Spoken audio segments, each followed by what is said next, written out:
Good morning, children. Let us continue with the chapter The Making of the Global World. We have to start from page 83, Role of Technology. What was the role of technology in all this? The railways, steamships, the telegraph, for example, were important inventions without which we cannot imagine the transformed 19th century world. But technological advances were often the result of larger social, political, and economic factors. For example, colonization stimulated new investments and improvements in transport. Faster railways, lighter wagons, and larger ships helped move food more cheaply and quickly from faraway farms to final markets. So, technology played a very important role in bringing about globalization.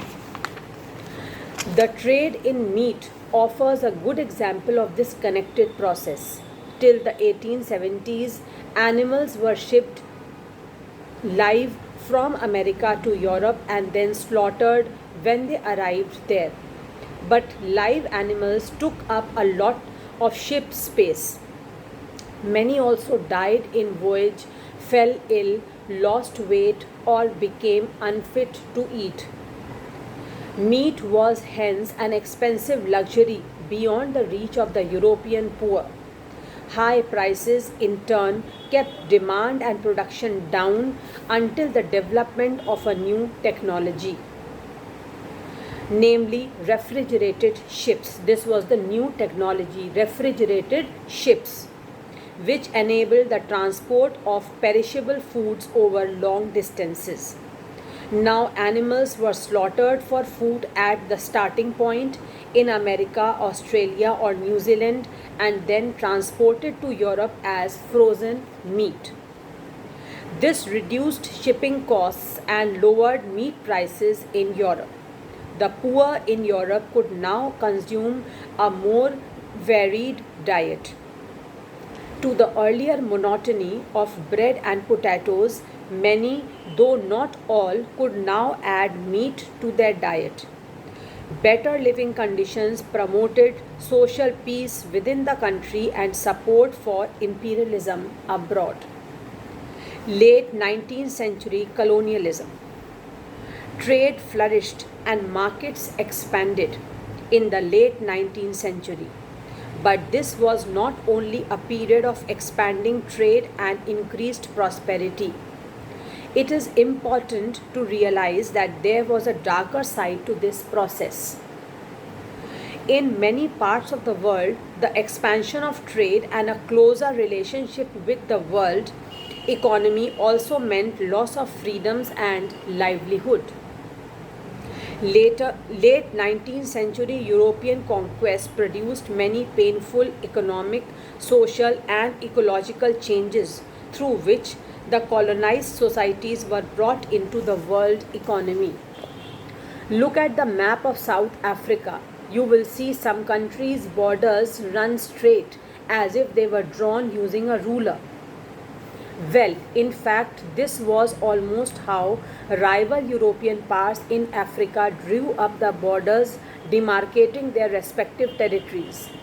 In 1885, the big European powers met in Berlin to complete the carving up of Africa between them. Britain and France made vast additions to their overseas territories in the late 19th century. Belgium and Germany became new colonial powers. The US also became a colonial power in the late 1890s by taking over some colonies earlier held by Spain. Look at one example of the destructive impact of colonialism on the economy and livelihoods of colonized people. Children, on this page you don't have to learn anything. Rinderpest or cattle plague. Now, class 10, please remember this is something very, very important as far as your board exams are concerned. You always get a question on rinderpest in the board exam.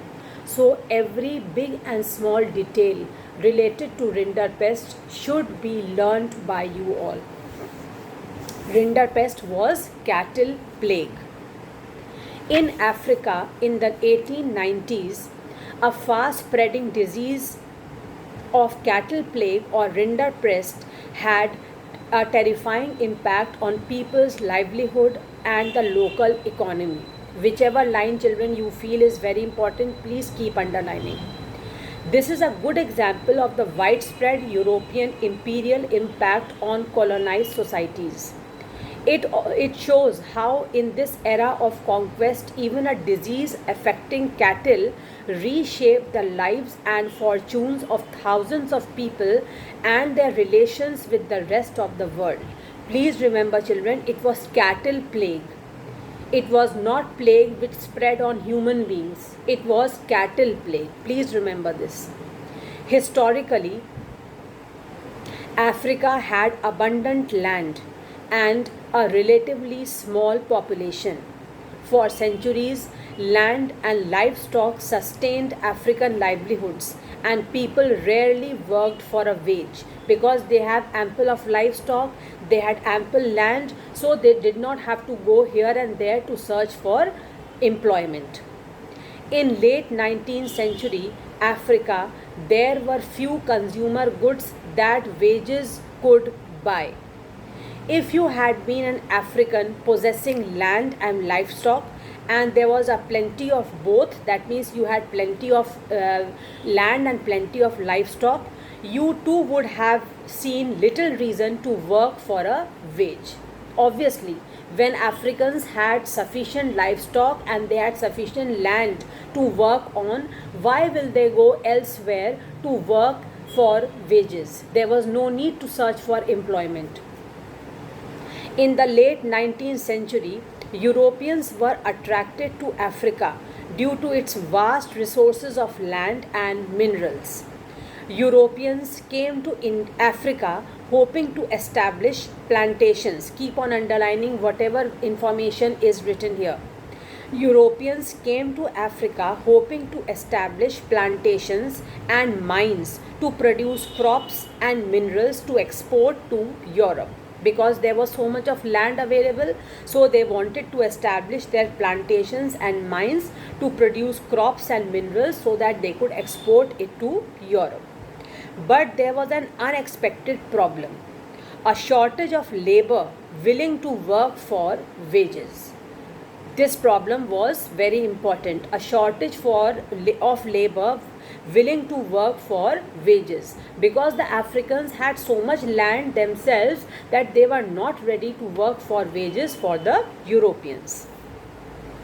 Employers used many methods to recruit and retain labor. That means they used various ways and means to inspire, to encourage the labor to work for them. Heavy taxes were imposed, which could be paid only by working for wages on plantations and mines. Inheritance laws were changed. Underline all this. What did the Europeans do in order to force the Africans to work for them for wages? Heavy taxes were imposed, which could be paid only by working for wages on plantations and mines. Second was, inheritance laws were changed so that peasants were displaced from land. Only one member of a family was allowed to inherit land, as a result of which the others were pushed into labor market. So see how they were forced to work for the Europeans. Only one member of the family was allowed to inherit the land and others were forced to work as laborers. Mine workers were also confined to compounds and not allowed to move about freely. This was the third thing which they did, the third change. Then came rinderpest, a devastating cattle disease.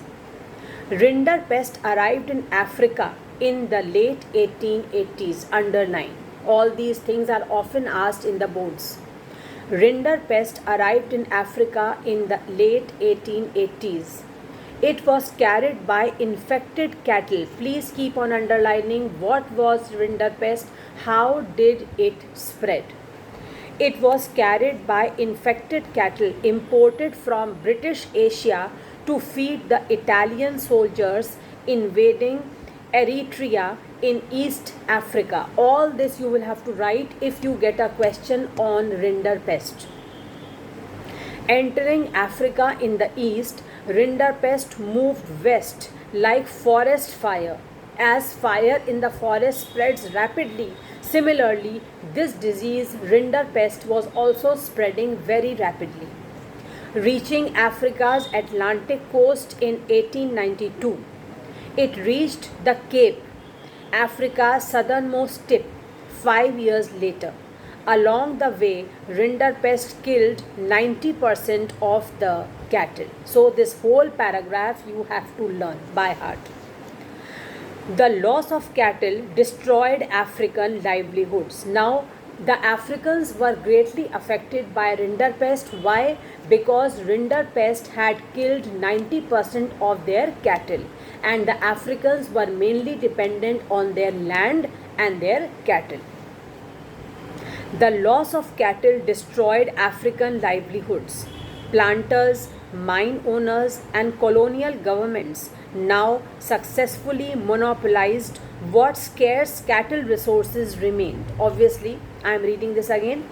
Planters, mine owners, and colonial governments now successfully monopolized what scarce cattle resources remained. That means the remaining cattle were under the control of the planters, the mine owners, and the colonial government.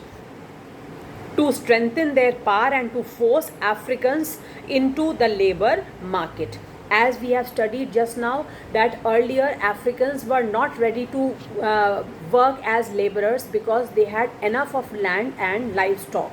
But now, since their cattle was dying, 90% of the cattle had died due to Rinderpest, they were forced, the Africans were literally forced to work, to come into the labor market and work as laborers. Control over the scarce resource of cattle enabled European colonizers to conquer and subdue Africa. Since now the Africans were in trouble because their cattle was dying very rapidly because of Rinderpest, now the European colonizers got an opportunity to conquer and subdue Africa. All this is very, very important, children. Please learn all this. This page is very important for you. Similar stories can be told about the impact of Western conquest on other parts of the 19th century world. Indentured labor migration from India. Another very, very important thing which is often asked in the exam is indentured labor. See, the meaning of indentured labor is given on the right side of your page. I am reading it for you. You have to learn this by heart. What is meant by indentured labor? This question comes very often in the board exam. A bonded labor under contract to work for an employer for a specific amount of time to pay off his passage to a new country or home. A bonded labor under contract to work for an employer for a specific amount of time to pay off his passage to a new country or home. That means under this policy of indentured labor, the bonded laborer was forced to leave his country and go to some other place, to some other home or to some other country to work for a specific period of time, and they were also assured that when that time period will be over, they will be allowed to go back to their home. They will be freed, but actually this never happened. Now let us see what is written under this heading. Indentured labor migration from India. The example of indentured labor migration from India also illustrates the two-sided nature of the 19th century world. It was a world of faster economic growth as well as great misery, higher incomes for some and poverty for others, technological advances in some areas and new forms of coercion in others. In the 19th century, hundreds of thousands of Indian and Chinese laborers went to work on plantations, in mines and in road and railway construction projects around the world. In India, indentured laborers were hired under contracts.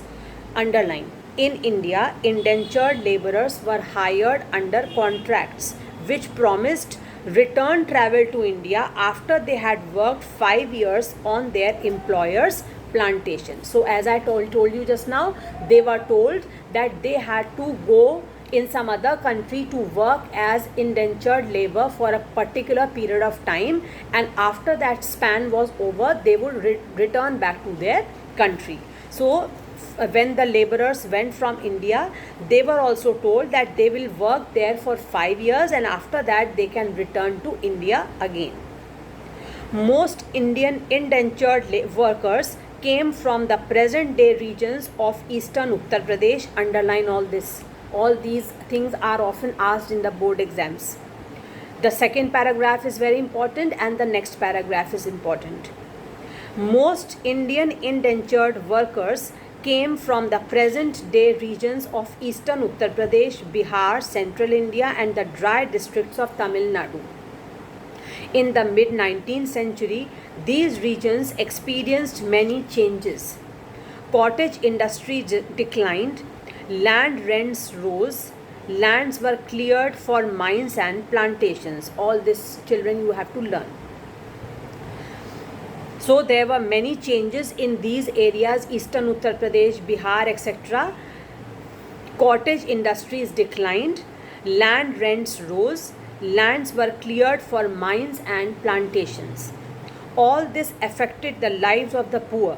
They failed to pay their rents. Underline, how did this affect the lives of the poor? They failed to pay their rents, became deeply indebted and were forced to migrate in search of work. So all this was because of the changes which came in these areas from where indentured workers came. Uttar Pradesh, central India, dry districts of Tamil Nadu.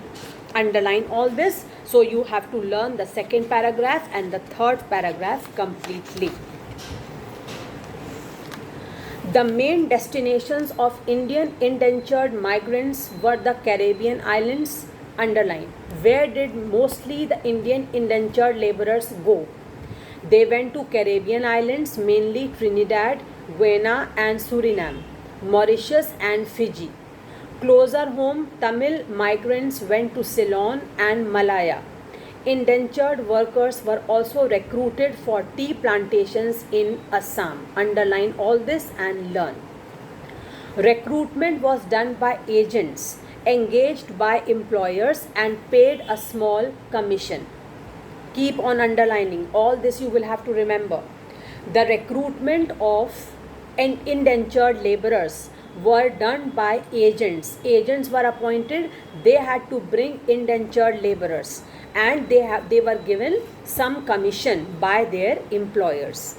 Many migrants agreed to take up work hoping to escape poverty or oppression in their home villages. So the people were so simple and ignorant that they were ready to become indentured laborers because they thought that if they will become indentured laborers, they will escape from poverty or oppression of the home in the home villages. Agents also tempted the prospective migrants by providing false information about final destination, modes of travel, the nature of work and living and working conditions. See how they were misled. The agents misled the Indian indentured laborers and they were given false information regarding their destination. They were not told actually where they were taken to, what is going to be their real destination. They were not told. False information was given about their real destination, modes of travel, how they will travel to different places, the nature of work, what kind of work they will be forced to do there, the living and working conditions. What kind of living conditions will they get there, what kind of working conditions will they get. Nothing was clearly told to them. The reality was not told to them. Often, migrants were not even told that they were to embark on a long sea voyage. Sometimes, agents even forcibly abducted less willing migrants. That means those who were less willing to leave their country and go to some other country by sea, even forcibly they were taken by the agents. 19th century indenture has been described as a new system of slavery. Please underline. 19th century indenture has been described as a new system of slavery. You know who were slaves. They were also forced to work under their masters. Similarly, this indentured labor was nothing else but a new form of slavery. On arrival at the plantations, laborers found conditions to be different from what they had imagined. Because just now we have read that the agents did not reveal the truth. The agents did not tell them the reality. So when these kinds of laborers reached their actual destination, they found that what they were told was different and what they are seeing is totally different. 19th century indenture has been described as a new system of slavery. On arrival at the plantations, laborers found conditions to be very different from what they had imagined. Living and working conditions were harsh and there were few legal rights. This line is very, very important as far as indentured labor is concerned. Please underline and learn. Their living and working conditions were harsh with very few legal rights. But workers discovered their own ways of surviving. Now, when the indentured workers reached these places, they had to live somehow. So they found their own techniques, their own ways and means to fight with the situation. But workers discovered their own ways of surviving. Many of them escaped into the wilds, that means into the jungles, the forests. Though if caught, they faced severe punishment. Although they knew that if they will be caught, they will be punished, but still they escaped. Others developed new forms of individual and collective self-expression, blending different cultural forms, old and new. In Trinidad, the annual Muharram procession was transformed into a riotous carnival called Hoseh for Imam Hussain, in which workers of all races and religions joined. Similarly, the protest religion of Rastafarianism, made famous by the Jamaican reggae star Bob Marley, is also said to reflect social and cultural links with Indian migrants to the Caribbean. Chutney music became popular in Trinidad and Guyana, is another creative temporary expression of the post-indenture experience.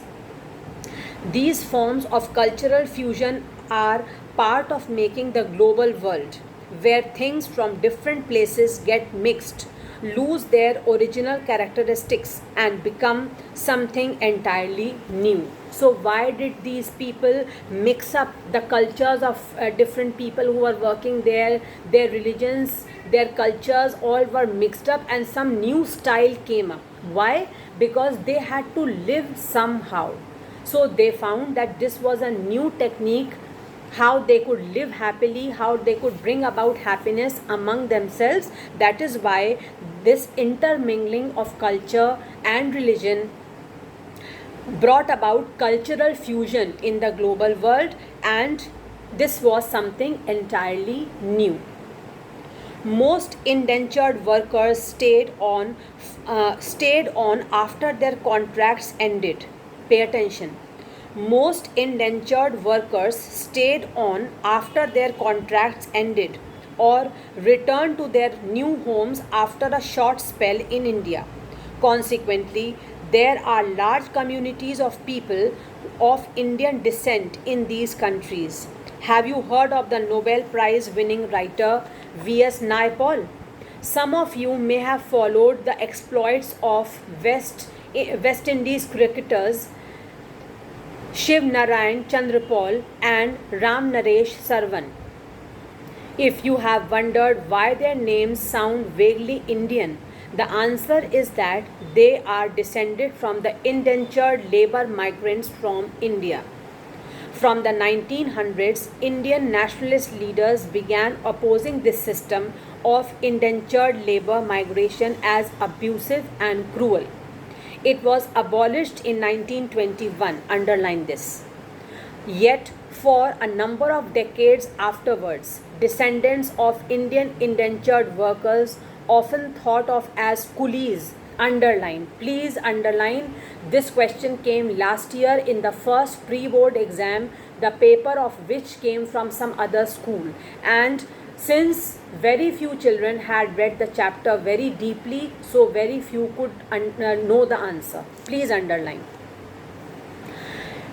I am reading this again. Descendants of Indian indentured workers, often thought of as coolies, named an uneasy minority in the Caribbean islands. Underline. Indian indentured laborers were often thought of as coolies. Some of Naipaul's early novels capture their sense of loss and alienation. So, this is about Indian indentured laborers. Now children, I am stopping today's class here, but again the same advice, please read very carefully whatever we have done today. Underline things, already I have made you underline many things. Learn things by heart. Rinderpest, all things related to Rinderpest, and whatever we have done in Indian indentured labor. Underline and learn. Learn by heart so that you don't forget anything. Okay children, so in our next class we will continue with a new heading, Indian entrepreneurs abroad. Thank you children.